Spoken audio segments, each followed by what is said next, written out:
Class 10th में हम पढ़ रहे हैं एक्सीलेंट का डेस्क वर्क और जो मॉडल पेपर 2 है उसमें कंटिन्यू हम एक एक करके क्वेश्चंस कर रहे हैं सभी। नेक्स्ट 15वां जो प्रश्न है वो दे रखा है, निम्न आंकड़ों का बहुलक ज्ञात कीजिए। तो बहुलक वाला प्रश्न आपको 100% बोर्ड एग्जाम में देखने को मिलेगा, क्योंकि देखिए माध्यक के साथ में बहुलक आता है या फिर माध्यक के साथ में बहुलक आता है, तो दोनों स्थिति में बहुलक तो मिलेगा ही, इसलिए आपको बहुलक वाला प्रश्न अच्छे ढंग से समझना है। और बहुत ही सरल है, इसके अंदर किसी प्रकार की कोई टेबल बनाने की आवश्यकता नहीं पड़ती, आपको सिर्फ सूत्र अगर याद है तो इजीली मान रख के आप निकाल सकते हैं। तो देखिए मैं यहाँ सबसे पहले आपको सूत्र लिख के बताता हूँ, क्योंकि मैं ये जो क्वेश्चंस बता रहा हूँ बिल्कुल कमजोर से कमजोर छात्र को ध्यान में रखते हुए बता रहा हूँ। इसमें किसी प्रकार का कोई आपको थ्योरेटिकल पार्ट न लिख के सीधा सा आंसर कैसे निकालना है जल्दी से वो तरीका बता रहा हूँ। तो देखिए बहुलक निकालने के लिए सबसे पहले आपको बहुलक का फॉर्मूला याद करना। देखिए बहुलक बराबर होता क्या है, L plus F1 minus F0, ठीक है, बटा 2F1 minus F0 minus F2, ठीक है, इंटू H। अगर ये आपने फॉर्मूला अच्छे ढंग से याद कर लिया तो आपको पता चल जाएगा कि F1 क्या है, F0 क्या है, H क्या है और L क्या है। और फॉर्मूला तो आपको याद करना ही पड़ेगा लिख लिख के। अब देखो यहाँ से सबसे पहले तो आपको पता करना है L, फिर F0, F1, F2 और H। तो बहुलक वाला प्रश्न जब भी आपको देखने को मिलता है तो इस टेबल के अंदर बारंबारता जो भी होता है उसके अंदर देखना है कि सबसे बड़ी संख्या है वो कौन सी है। देखिए बड़ी संख्या यहाँ पे 6, 8, 10, 12, तो सबसे बड़ी संख्या है वो मिल गई मुझे 12। तो जैसे ही आपको सबसे बड़ी संख्या मिल जाती है वहां पे नीचे लिख लेना F1, ठीक है। उससे पहले जस्ट संख्या आएगी वो है F0 की, और 1 के बाद में क्या आता है 2, तो ऐसे याद रख लेना F2।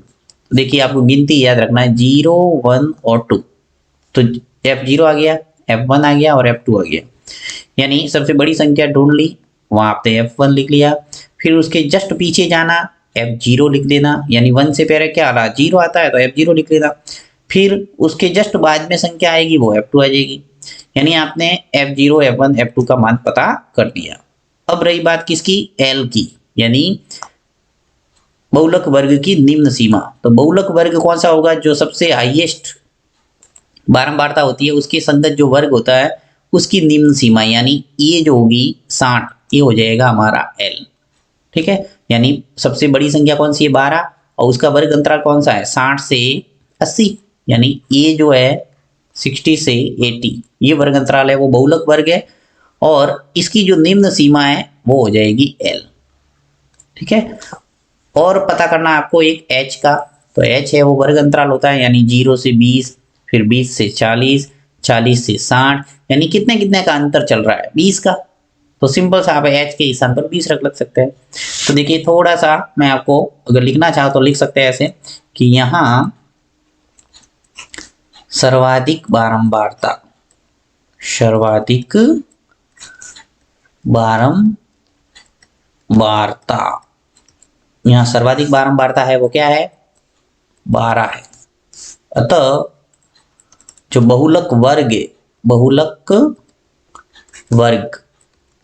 वर्ग है वो कौन सा हो गया 60 से 80, ठीक है। अब यहाँ से हम सभी मान है वो लिख लेते हैं बहुलक में। देखिए बहुलक वर्ग से 60 है वो आ जाएगा हमारा लोअर लिमिट, यानी L का मान आ गया 60, फिर plus F1 minus F0, F1 क्या है यहाँ से 12, तो यहाँ आ जाएगा 12, फिर माइनस F0 है वो कितना है 10, तो यहाँ आ जाएगा 10, बट्टा 2F1 इंटू F1 है वो कितना है देखिए 12, तो यहाँ से आ जाएगा 12 माइनस F0, तो F0 है वो 10 है, तो ये आ गया 10, माइनस F2 है वो कितना है 6, तो ये आ जाएगा 6। सभी मान है वो लिख लिए मैंने, इंटू H है वो कितना है वर्ग अंतराल, यहाँ 0 से 20, 20 से 40, यानी 20 का अंतराल है, तो यहाँ आ जाएगा 20। अब इसको हल कर दो आंसर आ जाएगा। चलिए हल करते हैं। देखिए यहाँ पे जो संख्या होती है उसको बिल्कुल लास्ट तक डिस्टर्ब नहीं करना, 60 का 60 चला रहेगा, 12 में से 10 गया, क्या बचा 2 का गुणा 12 से करो कितने हो गए 24, फिर माइनस, देखिए माइनस के 10 और माइनस के 6 कितने हो गए माइनस के 60 इंटू 20।